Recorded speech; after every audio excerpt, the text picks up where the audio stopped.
Bismillahirrahmanirrahim. Assalamualaikum warahmatullahi wabarakatuh. Alhamdulillahi rabbil alamin. Wabihi nasta'inu ala umuri dunya waddin. Wassalatu wassalamu ala ashrafil anbiya'i wal mursalin. Sayyidina wa maulana Muhammadin wa ala alihi wa sahbihi ajma'in. Amma ba'du. Pertama-tama marilah kita panjatkan puja beserta puji syukur kita kehadirat Allah Subhanahu wa taala yang telah memberikan rahmat, hidayah, serta kenikmatannya kepada kita semua.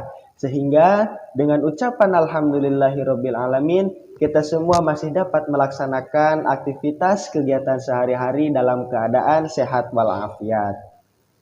Tidak lupa pula salawat beriring salam semoga selamanya dapat tercurah limpahkan kepada junjungan alam, yakni Habibana wa Nabiyana wa Maulana Muhammad Sallallahu alaihi wasallam. Tidak lupa pula kepada para keluarganya, para sahabatnya, para tabi'in tabi'atnya, dan kita semua selaku umatnya. Mudah-mudahan mendapatkan syafaatul uzma di yaumil akhir nanti. Amin ya rabbal alamin. Kepada yang terhormat mohon izin Ibu Dr. Tri Wahyu Hidayati MAG selaku dosen pengampu mata kuliah Ulumul Quran, dan kepada seluruh teman-teman kelas A program studi hukum tata negara Institut Agama Islam Negeri Salatiga yang kami banggakan. Perkenankanlah kami di sini kelompok 4 makalah dari kelompok 4 pemakalah yang akan menjelaskan tentang ilmu al-Makki dan al-Madani seperti itu. Di sini saya bersama Syauqi Mahasin dari kelompok 4 mohon izin untuk mempresentasikan makalah yang telah dibuat sesuai dengan ketentuan yang sudah ditetapkan. Untuk penjelasannya silahkan teman-teman bisa dibuka slide PDF yang telah kami share. Itu yang pertama ada pengertian Makki dan Madani. Nah, pengertian Makki dan Madani secara bahasa kata Makki dan Madani itu berasal dari dua nama kota, yaitu tempat Nabi Muhammad Shallallahu alaihi wasallam menyampaikan dakwahnya, yakni kota tersebut bernama kota Makkah dan kota Madinah seperti itu. Nah, kemudian perlu diketahui juga bahwa Makki dan Madani itu menurut As-Suyuti itu dapat dilihat dari tiga sisi ya. Dari tiga sisi. Yang pertama dari segi ruang. Nah, dari segi ruang ini kata Makkiyah adalah surat atau ayat Al-Quran yang diturunkan kepada Nabi Muhammad Shallallahu alaihi wasallam ketika Nabi Muhammad itu sedang berada di Mekah ataupun sekitarnya, baik sebelum beliau berhijrah ke Madinah ataupun sedang saat berhijrah ke Madinah seperti itu. Nah, kemudian kata al-Madani, Madaniyah itu surat atau ayat yang diturunkan di Madinah dan di daerah sekitarnya, termasuk dalam kategori ini ayat yang diturunkan pada saat Nabi Muhammad Shallallahu alaihi wasallam berada di Badar, Uhud dan sekitarnya. Nah, kemudian sisi yang kedua itu dilihat dari segi waktu ya. Dari segi waktu bahwasannya surat yang termasuk ke dalam surat ataupun ayat Makkiyah itu surat atau ayat Al-Quran yang diturunkan kepada Nabi Muhammad Shallallahu alaihi wasallam yang ketika berhijrah dari Mekah ke Madinah. Masa saat itu Nabi Muhammad Shallallahu alaihi wasallam masih bermukim di Mekah selama 12 tahun 2 bulan 13 hari persisnya sejak 17 Ramadan tahun 41 dari tahun kelahiran Nabi Muhammad Shallallahu alaihi wasallam seperti itu. Kemudian kata Madaniyah itu adalah surat ataupun ayat yang diturunkan kepada setelah Nabi Muhammad Shallallahu alaihi wasallam berhijrah ke Madinah. Masa saat Nabi di Madinah selama 9 tahun, 9 bulan dan 9 hari. Persisnya dari permulaan bulan Rabiul Awal tahun 54 dari kelahiran Nabi Muhammad Shallallahu alaihi wasallam.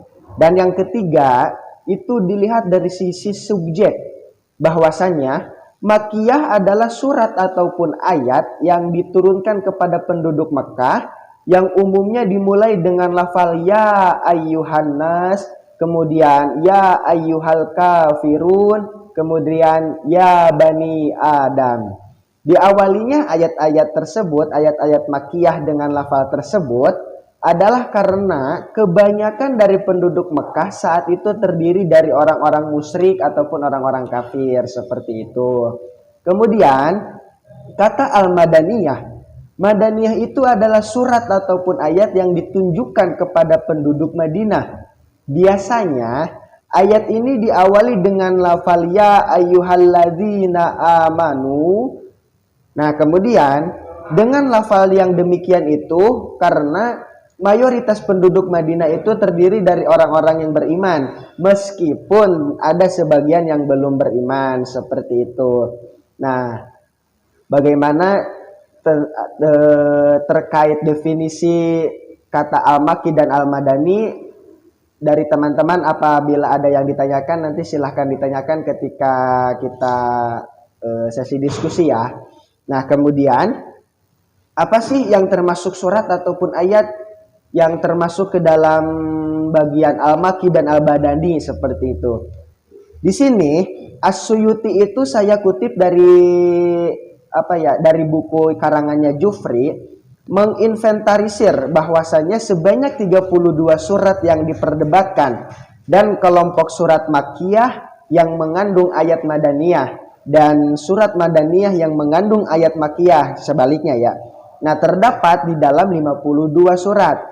Nah, teman-teman, untuk melihat pengelompokan suratnya nanti teman-teman bisa lihat gambar yang ada di samping saya di sini ya, seperti itu. Nah, kemudian untuk penjelasan selanjutnya nanti akan dijelaskan oleh saudara kita, yaitu saudara Syauqi Mahasin. Kepadanya dipersilahkan.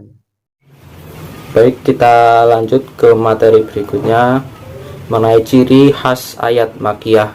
Yang pertama, setiap surat di dalamnya mengandung ayat sajdah, maka surat itu Makki. Yang kedua, setiap surat mengandung ya ayyuhan nas. Yang ketiga, setiap surat yang mengandung lafal kal berarti Makki. Lafal ini hanya terdapat dalam separuh terakhir dari Quran dan disebutkan 30 kali dalam 15 surat. 4. Setiap surat yang mengandung kisah para nabi dan umat terdahulu sebagai pelajaran sehingga mengetahui nasib orang yang mendustakan agama, kecuali surat Al-Baqarah. Kelima, setiap surat yang mengandung kisah Nabi Adam alaihissalam dan iblis, kecuali surat Al-Baqarah. 6. Setiap surat yang dibuka dengan huruf alif lam mim, alif lam ro, ha mim, kecuali surat Al-Baqarah dan Ali Imran.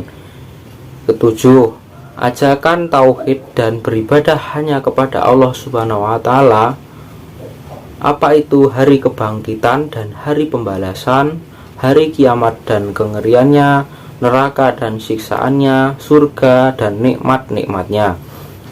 8. Suku katanya pendek-pendek namun mengesankan, memiliki makna yang meyakinkan dan menggetarkan hati.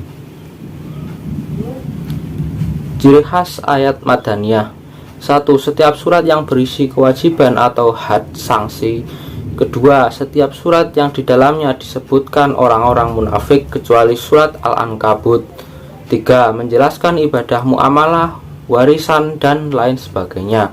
4. Suku kata dan ayatnya panjang-panjang dengan gaya bahasa yang memantapkan syariat serta menjelaskan tujuan dan sasarannya. Kegunaan ayat Makki dan Madani. Pertama, membantu dalam menafsirkan Al-Quran. 2. Pedoman bagi langkah-langkah dakwah. 3. Memberi informasi tentang silsilah kenabian. 4. Meningkatkan keyakinan terhadap keaslian Al-Quran. 5. Mengetahui bentuk bahasa Al-Quran. 6. Mengetahui sejarah periwayatan hukum Islam. 7. Mengetahui hikmah disyariatkan suatu hukum. 8. Mudah diketahui mana ayat yang turun lebih dulu dan belakangan dari kitab suci Al-Quran. Mengetahui sejarah hidup Nabi melalui ayat-ayat Al-Quran. Terima kasih. Demikianlah presentasi dari kami dari kelompok 4, pemakalah yang menjelaskan tentang ilmu Al-Makki dan Al-Madani. Mudah-mudahan teman-teman semua paham, mengerti dengan apa yang telah kami jelaskan. Apabila masih ada yang mengganjal, silahkan nanti dipertanyakan ketika sesi diskusi ya, seperti itu. Kami dari kelompok 4, pemakalah yang menjelaskan tentang ilmu Al-Makki dan Al-Madani, mohon izin pamit undur diri. Mohon maaf apabila ada kesalahan, kekurangan ataupun kekeliruan yang secara tidak sengaja ataupun sengaja kami lakukan dengan tanpa disadari ataupun disadari, seperti itu. Terima kasih atas segala perhatiannya. Wal afu minkum wa akhiru aqulu lakum wallahul muwafiq ila aqwamit thoriq. Wassalamualaikum warahmatullahi wabarakatuh.